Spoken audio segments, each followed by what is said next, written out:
Miami vai responder a pergunta que a Audi está com medo de ouvir. O pacote de atualização chegou, Bortoleto não saiu do simulador, mas se o carro continuar morrendo nas retas, o problema deixa de ser técnico e vira existencial. Inscreve-se no canal agora e ativa o sino, porque a resposta começa na primeira sessão de treinos. 349 km/h. Esse foi o número registrado no Speed Trap em Suzuka. Velocidade de quem quer brigar lá na frente, mas que virou símbolo de uma contradição técnica que a Audi ainda não resolveu. O GP de Miami chega com uma energia completamente diferente. A equipe desembarca na Flórida com peças novas e a promessa de entregar a Gabriel Bortoleto um carro capaz de ganhar até 4 décimos por volta em relação ao que estava sendo rodado no Japão. Só que Binotto já soltou aquele aviso de bastidor que coloca todo mundo em alerta. Estamos levando atualizações para Miami, mas sabemos que todo mundo também evolui. Não dá para esperar uma mudança radical agora. A tensão que domina o paddock neste estágio da temporada não é se o carro vai ser mais rápido, é se o time finalmente descobriu como quebrar o teto de vidro que travou o projeto e a vida do brasileiro até aqui. O R26 sempre teve essa personalidade bipolar, mas o que a telemetria de Suzuka escondeu até agora é que o problema é ainda mais cirúrgico do que parecia. O carro atingia o pico de velocidade e simplesmente morria metros antes da zona de frenagem. Uma queda progressiva que chegava a dezenas de quilômetros por hora em relação aos rivais no trecho final das retas. Esse padrão não apareceu em uma ou duas voltas isoladas, se repetiu de forma consistente ao longo de toda a corrida, o que descarta erro de setup e confirma que a limitação está no comportamento estrutural do próprio conjunto híbrido. Na classificação, isso some porque uma volta rápida disfarça a falha. Na corrida, isso vira sentença. O R26 sai bem da curva, acelera como qualquer outro carro e então perde tudo quando o adversário ainda está acelerando. Em Suzuka, esse ciclo se manifestou já na primeira volta, com o carro perdendo posições nas primeiras disputas antes mesmo de a corrida se estabilizar, comprometendo toda a estratégia antes do fim do primeiro stint. O piloto que largou em posição competitiva virou refém do tráfego logo em seguida, sem liberdade para executar o que havia sido planejado. Mas tem um detalhe que torna tudo ainda mais pesado. O problema não é apenas perder tempo nas retas. A irregularidade do R26 é mais ampla. O carro não consegue repetir o mesmo nível de desempenho em voltas consecutivas ao longo do stint. Isso transforma a gestão de corrida num exercício constante de controle de danos em vez de ataque. E um carro que drena a concentração do piloto stint após stint não está apenas sendo lento, está sendo perigoso para a carreira de quem está dentro dele.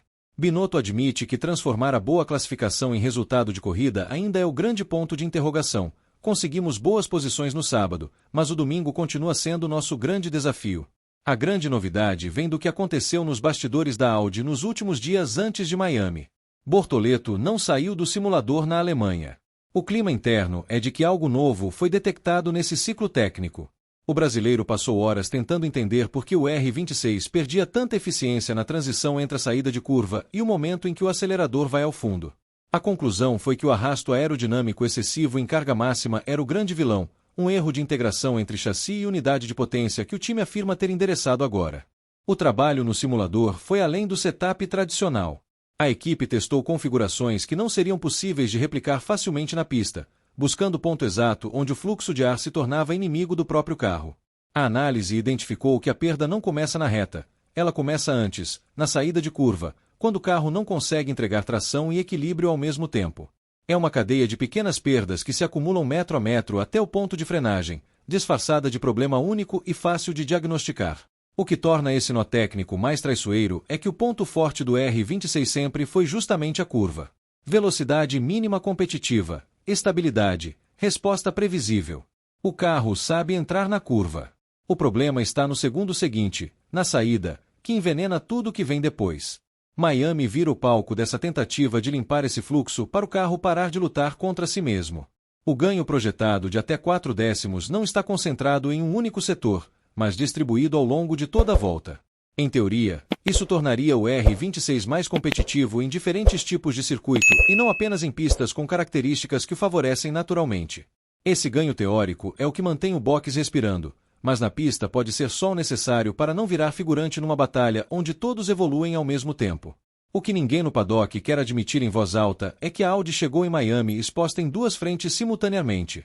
A primeira é técnica. O desequilíbrio entre chassi e motor ainda não foi resolvido em sua raiz.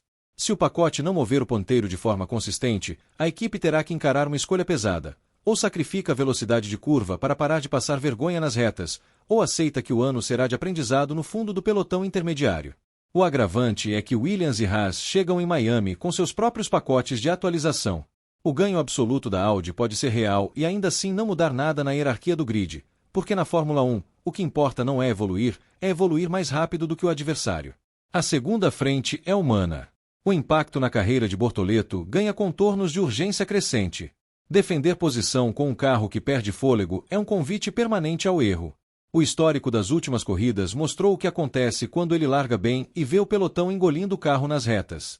A irregularidade coloca o piloto em modo de defesa constante durante toda a corrida, e modo de defesa constante não constrói reputação, não gera dados de desenvolvimento e não sustenta contratos de longo prazo.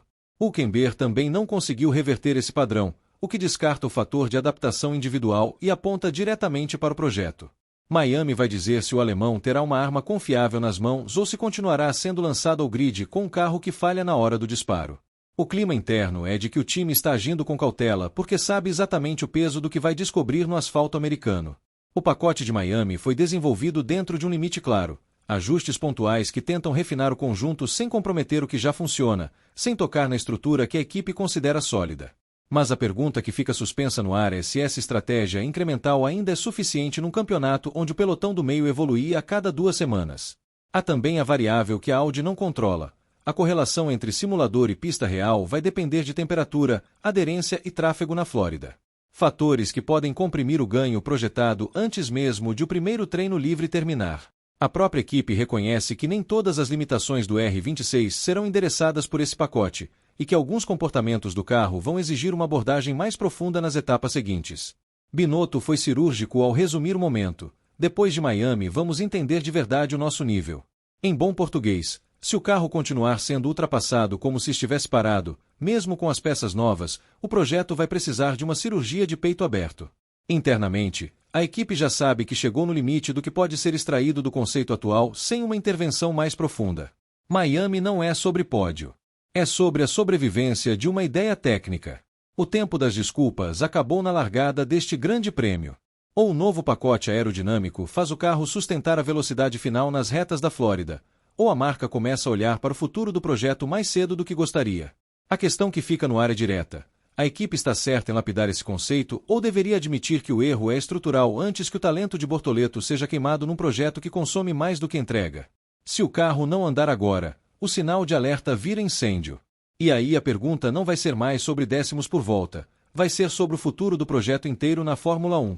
Essa resposta começa a aparecer na primeira abertura de asa em Miami, e vai estar aqui antes de qualquer outro lugar.